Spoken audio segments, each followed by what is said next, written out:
Welcome to Fortnite and plus we're doing a full live for 100 subscribers, 100 subscribers special live stream. Thank you all for 100 subscribers. I am actually so proud. Also, what should we play? You Battle Royale.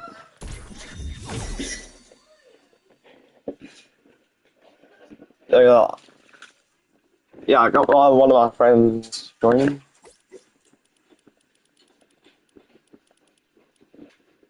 He'll be online soon. Where are they joining?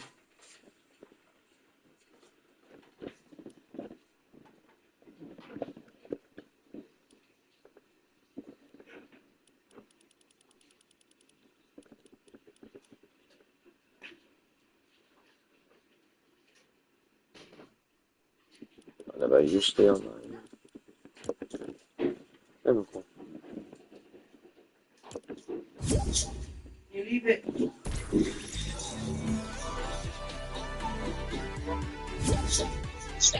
Yo, what's up? Okay. Now. It's totally not Tony. Okay, we're doing zero build. Yeah, he doesn't usually join. He basically the cool dudes. He normally just stays in the lobby. Just say sometimes I don't know, but like he normally sits out a lot. I don't know, but let's get going game.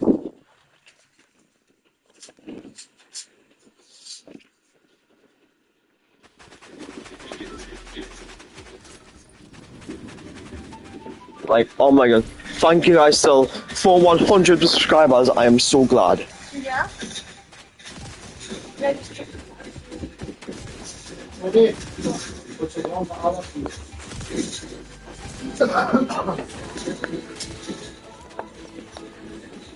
can't lose my victory crown.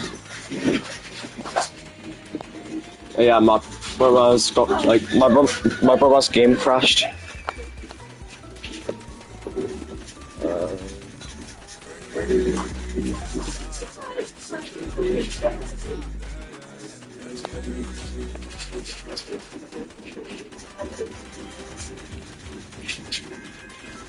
What the? Why are you moonwalking?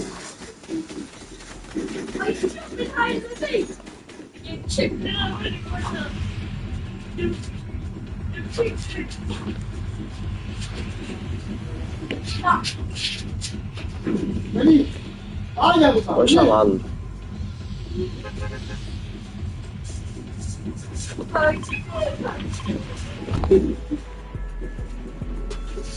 Somehow, I don't know about the new season, I don't know my opinion on the new season. All I know is that 8-bit, like, guns are actually quite good.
What for?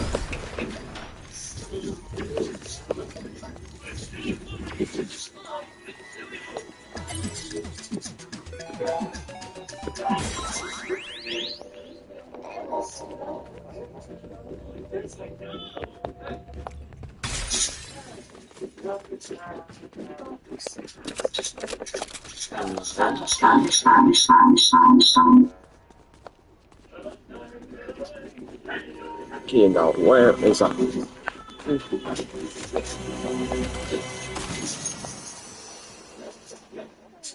That's a good shot.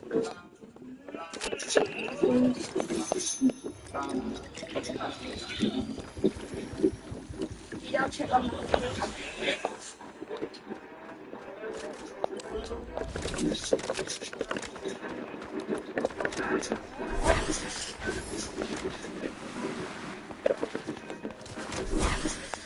I've been playing Fortnite for quite like a while. I've been playing Fortnite for quite like a while.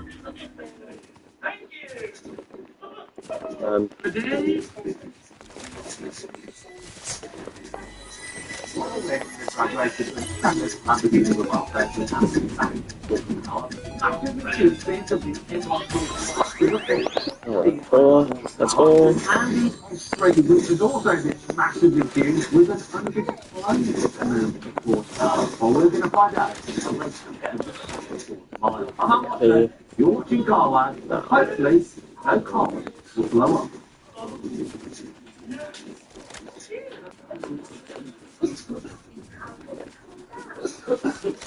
Right, we're going to start off with the drag race. To make it interesting, we're not going to want my time, but first, what will happen?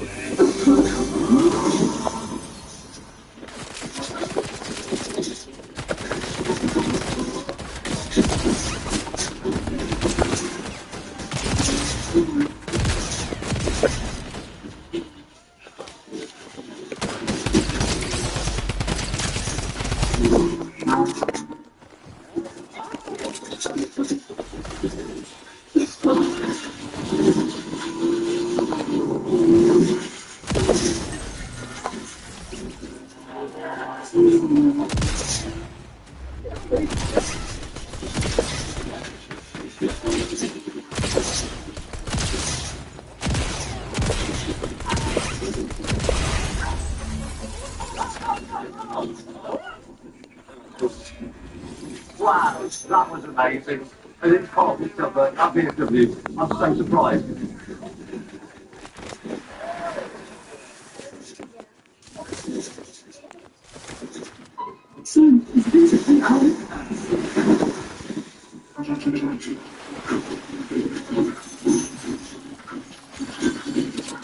Come on, I'm not going to Alright, guys, second.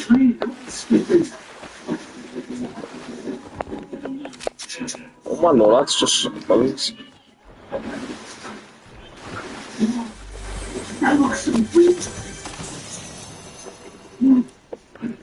Bingo! Sorry, so you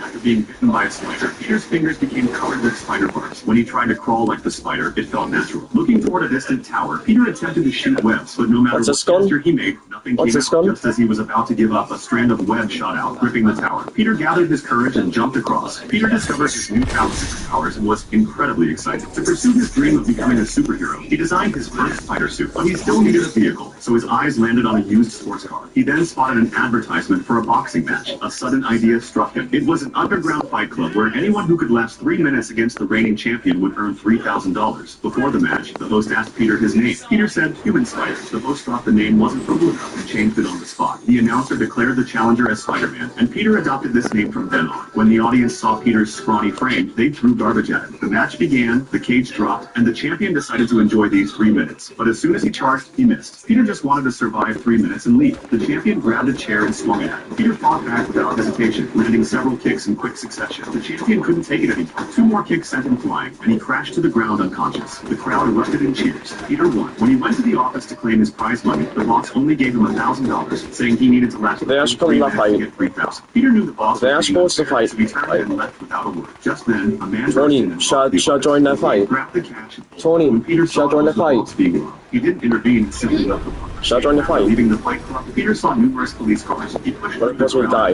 Uncle Ben lies on the ground. Shot Uncle Ben. He was Peter's favorite uncle. Before Uncle Ben could finish speaking, Oh my god, there's so many. Peter was filled with rage. He ran into an alley, put on his spider suit, and swung at the road. He leaped onto the robber's car and smashed into the windshield with a punch, and the vehicle crashed into a gate. The robber fled into a warehouse, and Peter followed. When Peter saw the robber's face, he froze. It was the same man he'd let go. He couldn't believe his moment of weakness had indirectly caused Uncle Ben's death. Before Peter could act, the robber stumbled backward and fell from the building. Jesus. Peter felt no satisfaction back home. Peter kept thinking about Uncle Ben's words and began to doubt whether he was cut out to be a superhero. Then it became alert told Peter that Uncle Ben always believed he would become someone useful. One day, while Peter was taking pictures of his crush Mary Jane, his spider sense triggered. A greased goblin of the spider appeared and threw a bomb, shattering the balance. Peter immediately shot a web to save someone. Mary Jane was about to fall, so Peter swung in. As he tried to save her, the goblin cut him off. The goblin slammed Peter against the wall with punches and kicks. Peter seized the moment, shooting webs to blind the goblin's eyes, then destroyed the spider. The goblin escaped from his legs. Mary Jane was falling from the sky. Peter dove without hesitation and shot a web to catch her at the last second. He landed with her safe. Mary Jane asked who Spider-Man was. Peter answered that he was just a good friend by her side. He then turned and left, successfully winning Mary Jane's heart. This way, Peter found meaning in being a superhero again. So, who's your favorite superhero? Follow me to watch the next exciting clip of the movie. This boy was cheering backstage, trying to high-five his favorite team, but every player walked right past him. Then one kind player noticed what was happening. He quickly came over and gave the boy a hug. And after he embraced the fan, every player behind him followed one by one, stepping in to show the boy some love. The opening ceremony of another match, heavy rain suddenly started pouring down. One player noticed that the young mascot standing in front of him was soaked and shivering, so he immediately took off his jacket and put it around the child to keep him warm. The other players saw this, they followed with him, placing the three jackets over the children as well. A similar scene happened in another match. As the players walked onto the pitch and handed the young mascot, it was raining heavily. To keep the children excited from getting drenched, the players reached out their hands and held them over the mascot's shielding them from the rain. When Tottenham Hotspur heard the story of a young boy with a disability who loved football with all his heart, they invited him to take the opening kick before the match. As the boy made his way onto the pitch, the entire stadium rose to its feet and gave him a warm round of applause. That encouragement from a whole stadium may well become a precious memory.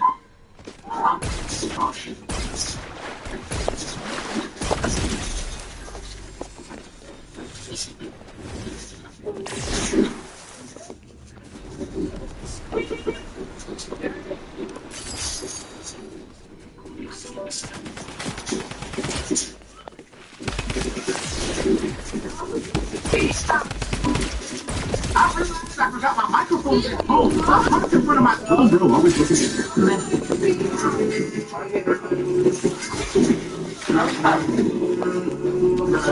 Georgina confidently from that club noticed the shot and Junior started laughing at the Ronaldo was scoring one bicycle hit all after another. But when he had a very easy chance to score from close range, he brushed the shot instead. Ronaldo looked embarrassed. And even Junior started laughing at him from the stands. But after seeing that, what Ronaldo did to the Junior was shocking. I'll show you. But first, if Ronaldo is better than Messi, hit like, subscribe, and comment CR7. Here is what happened. The very next day, Ronaldo brought Junior onto the field with him and said, show me what you can do. Ronaldo passed the ball to Junior, and Junior easily proved his DNA by scoring a perfect bicycle. Georgina confidently took a penalty. Ever since Tony Stark sacrificed himself, everyone believed that Spider-Man would become the next Iron Man chosen by him. But 16-year-old Peter Parker didn't think he was worthy of carrying such a huge responsibility. To escape the pressure, Peter signed... Yeah? Yeah?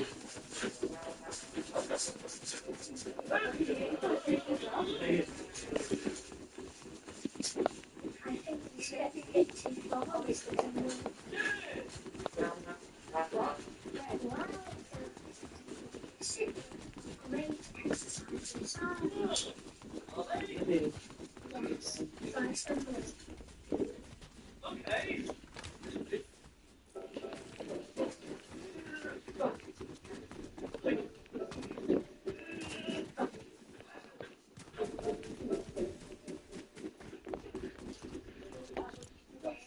Yeah. What? Apple juice. No. What, you want to drink? Up. You haven't got any? Oh. Wait. Dad. Dad. Dad.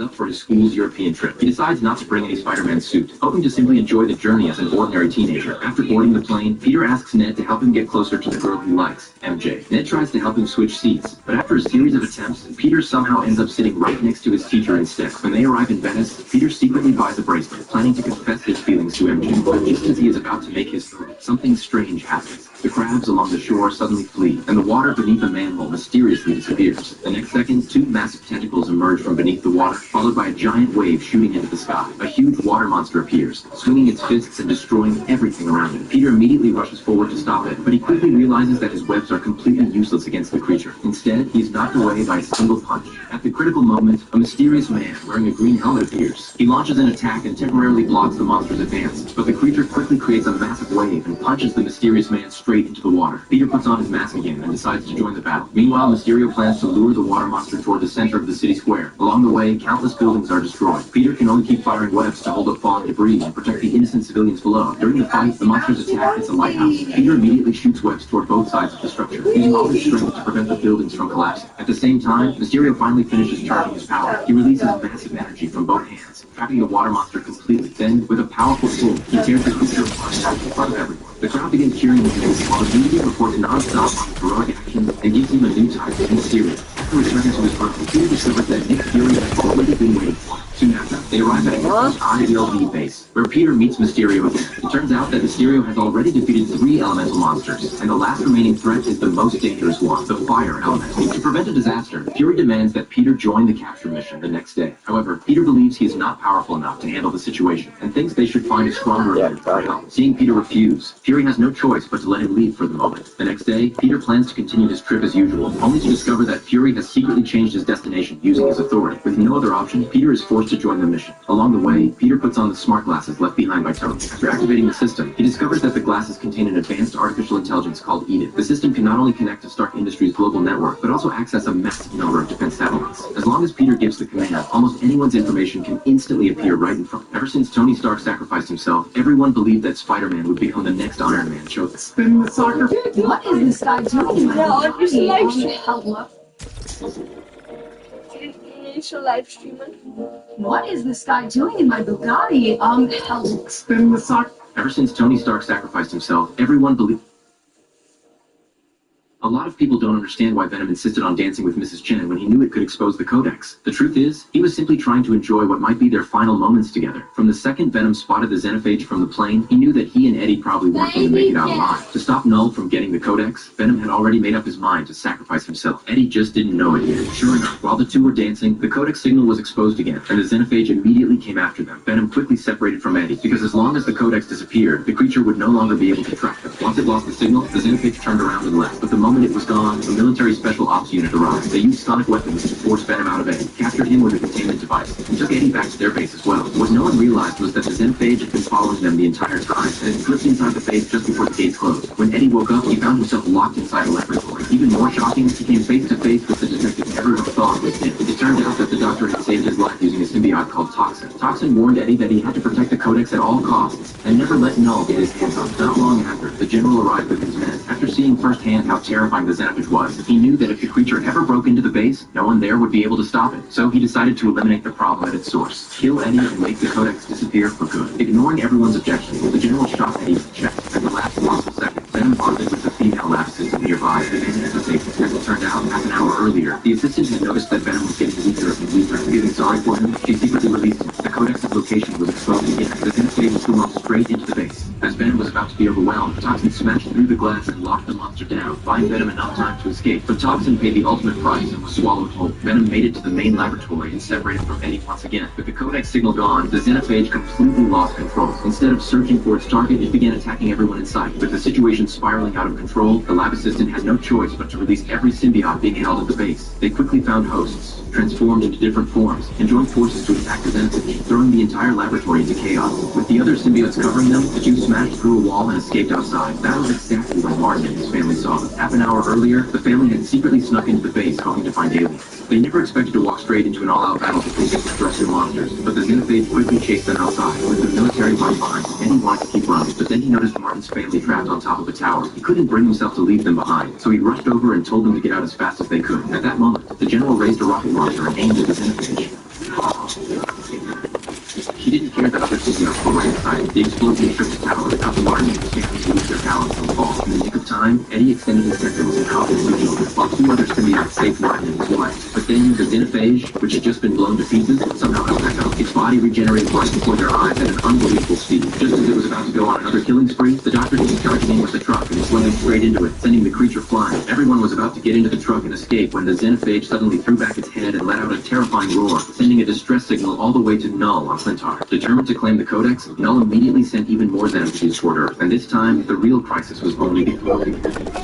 This is Iron Man's coolest suit up ever. Tony reveals the arc reactor on his chest, and in an instant, nanotech armor spreads across his entire body. This is the brand new Mark 50. When Cull Obsidian comes at him with a full force strike, Tony instantly puts a shield and blocks the blow. 4 launchers extend from Tony's back, and one massive blast sends Cull Obsidian flying hundreds of feet.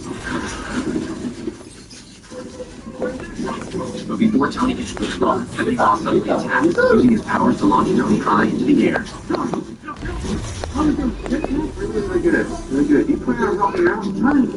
Cull Obsidian comes after him again, so Tony quickly shoves Banner out of the way and unleashes a laser blast, taking him head on. Meanwhile, Banner desperately tries to summon the Hulk, but Hulk simply refuses to come out. Tony and Cull Obsidian continue trading blows until Tony gets knocked down yet again. Just when things are looking bad, Spider-Man arrives at the perfect moment. But a second later, Cull Obsidian sends Spider-Man flying. The two launch a relentless counterattack and finally start gaining the upper hand. At the same time, Doctor Strange and Ebony Maw are locked in a battle of magic. Strange manages to overpower him for a moment and even injures him, but an enraged Ebony Maw blasts Wong away before pinning Strange against the wall with bricks. He tries to take the Time Stone directly, only to be burned by Twisted spell. Furious, Ebony Maw slams Strange into the ground, then twists steel bars around his hands and body, planning to torture him until he gives up the stone. At the last second, the Cloak of Levitation carries Strange to safety. Tony immediately sends Spider-Man at him. Using his agility, Peter manages to catch Strange. Ebony Maw activates the ship and sucks them both inside. Distracted by everything happening around him, he just gets caught in Cull Obsidian's ship. Just when it looks like he's about to lose, Wong opens the portal and sends Cull Obsidian free. Tony breaks free from the chain and immediately fires up his throne that's chasing after the ship. The spacecraft quickly leaves Earth's atmosphere, and Spider-Man begins losing consciousness from the lack of oxygen. Just as he starts falling back toward Earth, Tony deploys the 17A armor, the brand new suit he designs for Spider-Man. The new suit instantly wraps around Peter's body, allowing him to breathe again. Tony then reaches the bottom of the ship, cuts his way inside with a laser, and secretly sneaks aboard. Meanwhile, the rest of the group decides to split up. Thor heads into the failure with Rocket and Groot to forge a new weapon powerful enough to take on Thanos, while Star-Lord and the others travel to nowhere, hoping to stop Thanos from getting the Reality Stone. But they're already too late. The Collector has fallen into Thanos' hands. Seeing an opening, suddenly charges forward, flashes Thanos on the throat, then drives her blade straight through his heart. Just when everyone thinks Thanos is dead, everything around him suddenly disappears. It was all an illusion. Thanos already has the Reality Stone. Drax tries to attack, but the stone instantly tears his body apart, and Star-Lord can only watch helplessly as Thanos takes Gamora away. The two then travel to Vormir. After making their way through the passage, they meet the Guardian of the Soul Stone, Red Skull. He tells Thanos that anyone who wants the Soul Stone must sacrifice the person they truly love. Hearing this, Gamora laughs.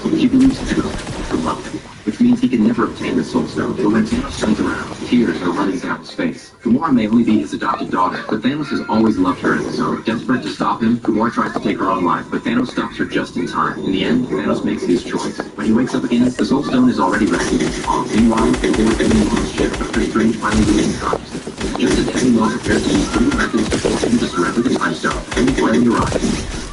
Tony, still wearing his Iron Man suit, sat on top of a giant donut sign, eating a burger and contemplating his life. That was when SHI video game director Nick Fury showed up. As it turned out, Fury had known about these Palladium all along. In Iron, to bring back everyone Thanos had erased, Banner volunteered to put on the Infinity Gauntlet. The moment it locked around his right hand, a massive surge of gamma energy tore through his body, scorching his arm non-stop. But thanks to his incredible willpower, Banner managed to endure it. He dropped to one knee, and with everything he had left, snapped his fingers.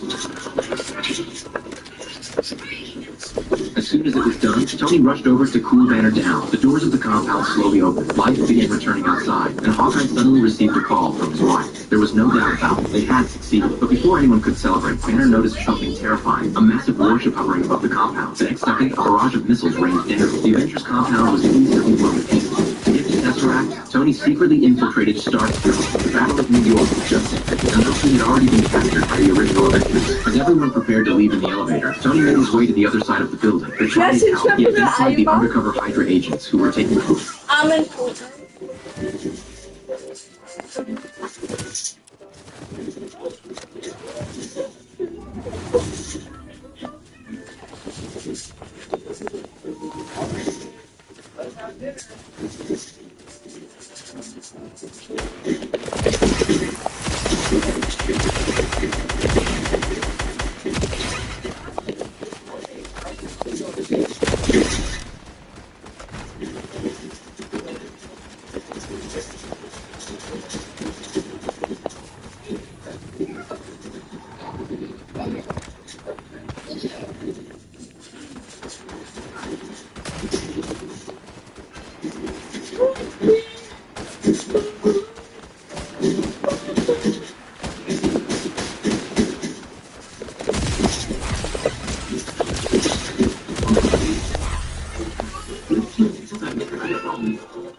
Just kidding.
I can't see it.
It's a live streamer.